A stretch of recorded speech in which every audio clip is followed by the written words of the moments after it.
નમસ્કાર, spark today ન્યૂઝમાં આપનું સ્વાગત છે। કાલથી જે વરસાદ વરસી રહ્યો હતો તેને લઈને અલગ અલગ વિસ્તારોમાં પાણી ભરાઈ ગયા હતા। ન્યૂ વીઆઈપી રોડ રેવડિયા મહાદેવ પાસે જનોન નગર આવેલું છે, ત્યાં પાણી ભરાઈ ગયા છે। અહીંના સ્થાનિકો છે તે ભેગા થયા છે, તમે જોઈ શકો છો તેમના ઘરમાં પણ પાણી ભરાઈ ગયા છે।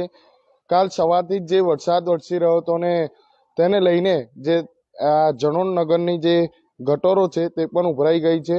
વારંવાર કોર્પોરેશનમાં રજૂઆત કરવામાં આવી છે, પરંતુ કોઈને ધ્યાનમાં આ આવતું નથી। સ્થાનિકો હેરાન પરેશાન થઈ ગયા છે, તેમના ઘરમાં પાણી આવી ગયા છે, સાથે તેમના બાળકો પણ છે, તમે જોઈ શકો છો એમના ઘરમાં બી પાણી ભરાઈ ગયા છે।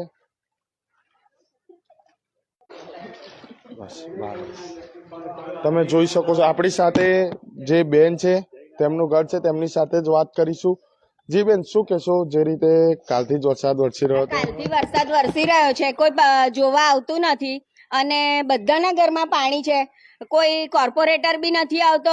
અજીતને ફોન કર્યો, રાખીબેનને ફોન કર્યો, કોઈ આવવા તૈયાર નથી અને વોટ લેવા બધા આવી જાય છે। તો આનું શું કરવાનું? ઘરમાં બી બધાના ઘરમાં પાણી છે, કોર્પોરેટરો કશું કરતા નથી અને આ બધાના ઘરમાં નાના નાના છોકરાઓ છે, કશું થશે? આપણી સાથે બીજા બેન, તમે પણ શું કહેશો? તમે પણ શું કહેશો? જે રીતે બધા છે, બોલો બોલો, શું બોલીએ હવે? આ દર વર્ષનો પ્રોબ્લેમ છે અમારે અહીંયા ગાડી, અને અમારા માજી કોર્પોરેટર અમારી સોસાયટીમાં જ છે ભાજપના, એમના ઘરમાં પણ પાણી છે। એટલે ભાજપ કઈ કરતી જ નથી। ભાજપને ખાલી વોટ લેવા હોય ત્યારે અમારી પાસે આવી જાય છે। અત્યારે અમે ગટરની લાઈન આખી બધી જ નવી નખાઈ, છતાં અત્યારે ચોકઅપ છે અમારી લાઈન। આપણે કોર્પોરેટર છે તેમની કમ્પ્લેન લખાઈ છે, રૂબરૂ જઈએ છે ત્યાં આગળ કોર્પોરેશન ઓફિસમાં। 10 મિનિટમાં આવીએ છે, 10 મિનિટમાં આવીએ છે। આજે ગઈકાલના આજે ગઈકાલથી અત્યાર લગીને એમની 10 મિનિટ થઈ નથી હજુ। 25 તો ફોન કર્યા બરાબર અત્યાર સુધીમાં, એક ને દરેક કોર્પોરેટરને, મેયર સીધા ફોન કર્યો છે, છતાં પણ કોઈ જવાબ નથી।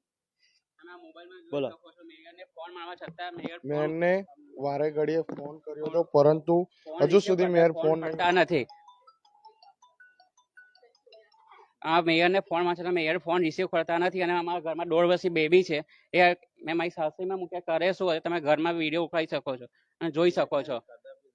બધાના જ ઘરમાં જે છે તે પાણી ભરાઈ ગયા છે, તમે જોઈ શકો છો। અહીંના સ્થાનિકો છે તે હેરાન થઈ ગયા છે, સાથે તેમને ખાધું પણ નથી તેવી વાત કરવામાં આવી રહી છે। બધાના ઘરમાં જે પાણી છે તે ભરાઈ ગયા છે, તમે જોઈ શકો છો। પૂરા ઘરમાં પાણી પાણી થઈ ગયું છે।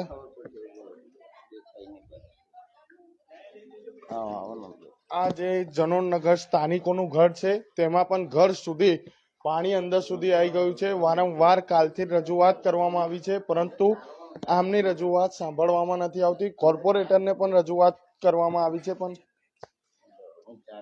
કિચનમાં, બેડરૂમમાં બધે જ રીતે પાણી ઘૂસી ગયા છે। શું કહેશો?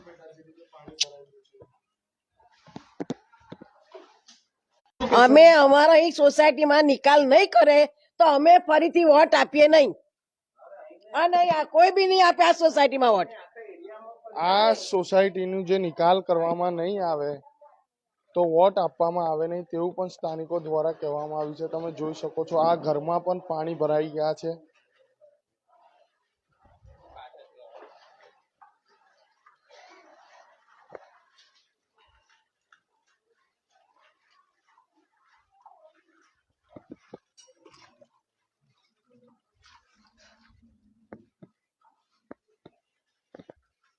તમે જોઈ શકો છો લોકોના ઘરમાં ઘર ઘર સુધી પાણી અંદર જતા રહ્યા છે, બેડરૂમમાં જતા રહ્યા છે, તેમના કિચનમાં જતા રહ્યા છે, પરંતુ કોર્પોરેશનના અધિકારીને રજૂઆત કરી છે, પણ તેમની રજૂઆત સાંભળવામાં નથી આવતી। આપણે વાત કરીશું। શું કહેશો ભાઈ? જે રીતે તમારા કેટલી વાર કમ્પ્લેન પાણી છતાં કોઈ પણ જાતનું સોલ્યુશન આવતું નથી। મેયરને ફોન કર્યા, અજીતને ફોન કર્યા, રાખીબેનને ફોન કર્યા, તો બી કે થઈ।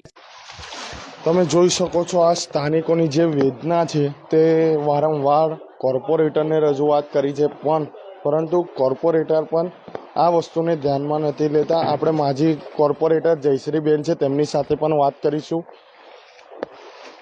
જયશ્રીબેન શું કહેશો, તમારા જ ઘરમાં પાણી ઘૂસી ગયું? તો શું કરીશું હવે? પાણીનો નિકાલ થાય એવું કરવું જોઈએ ને એમને. કેટલા ટાઈમથી 2 વર્ષથી અમે એમને જાણ કરી છે. જે તે વખતે અમે આ ડ્રેનેજ લાઈન નાખીને ત્યારે પણ કહ્યું હતું કે તમને અમે પાણી નિકાલ થાય એનું અમને વ્યવસ્થા કરી આપો. પહેલા પાછળના પ્લોટમાંથી જતું હતું, પ્લોટમાં હવે એ લોકો નાખવાની ના પાડે છે. તો હવે કઈ રીતે એમને કંઈક નિદાન તો લાવવું પડે ને, સજેશન તો આપો. દર વર્ષે તો જતું હતું અહીંયા. 2 વર્ષથી નથી. ઓલા લોકોએ પ્લોટ નક્કી કરી નાખ્યો છે ને, વેચી ગયો છે, તો અમે ના કરવા દઈએ કે છે. એટલે હવે પાણી નિકાલ થતો નથી. તેમ છતાંય કાલે અમે બધાને ફોન કર્યો. પ્રકાશભાઈને કર્યો તો વરસાદી કાંસના છે એમને, અને મેસેજ પણ છોડ્યો તો, વોટ્સઅપ પણ કર્યું છે અજીતભાઈને, પિંકીબેનને, બધાને મેં. તો પણ કોઈ હજી કોઈ નિદાન નથી આવ્યું આનું. આવું થોડું ચાલે. 3-3, 4-4, 5 આખી લાઈનમાં. સેજલ શિવમમાં તો જુઓ તમે, આ બધાના ઘરોમાં પાણી, કેટલું નુકસાન થયું છે. સોફાઓ પલળી ગયા, રસોડાનું કિચનમાં બધો સામાન ફરી ગયો છે.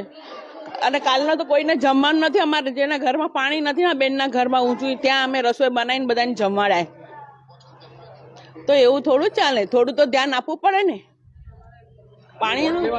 2 વર્ષથી રજૂઆત કરી છે, પરંતુ આમની રજૂઆત જ સાંભળવામાં નથી આવતી. કાલથી જ કોર્પોરેટર મેયરને ફોન કરવામાં આવે છે, પરંતુ તેમની પણ રજૂઆત નથી સાંભળવામાં આવતી. ઘરના બધામાં સોફામાં પાણી છે, શોકેસમાં પાણી છે, ફ્રીજમાં પાણી છે, બધામાં પાણી ભરાઈ ગયા છે. છતાં આજે 24 કલાક 12 કલાક 14 કલાક થયા ત્યાં સુધી પાણી ઉતર્યું નથી. હા, ખાલી. અને કાલે જમવાનું પ્રોબ્લેમ, અત્યાર સુધી બધા ભૂખ્યા છે. બોલો, આ તો સારું છે કે બાજુવાળા બેન ઊંચું હતું એટલે એમને જમવાનું કરીને બનાવ્યું. અત્યાર સુધી જે જમવાનું છે તે પણ જમ્યું નથી. બાજુમાંથી જે એમના સ્થાનિક છે તેમના દ્વારા બનાવવામાં આવ્યું હતું, પરંતુ કોર્પોરેટરને સાથે જે વરસાદી કાંસના અધિકારીઓને પણ ફોન કરવામાં આવે છે, પરંતુ તેમનો ફોન કોઈ ઉપાડવામાં આવતો નથી. વારંવાર રજૂઆત કરવામાં આવે છે. સોસાયટી દ્વારા 2 વર્ષથી રજૂઆત કરવામાં આવી છે, સાથે ફોટા પણ મોકલવામાં આવે છે, પણ આમની વાત કોઈ સાંભળતું નથી. હવે જોવાનું રહ્યું કે આ ક્યારે કામગીરી થશે.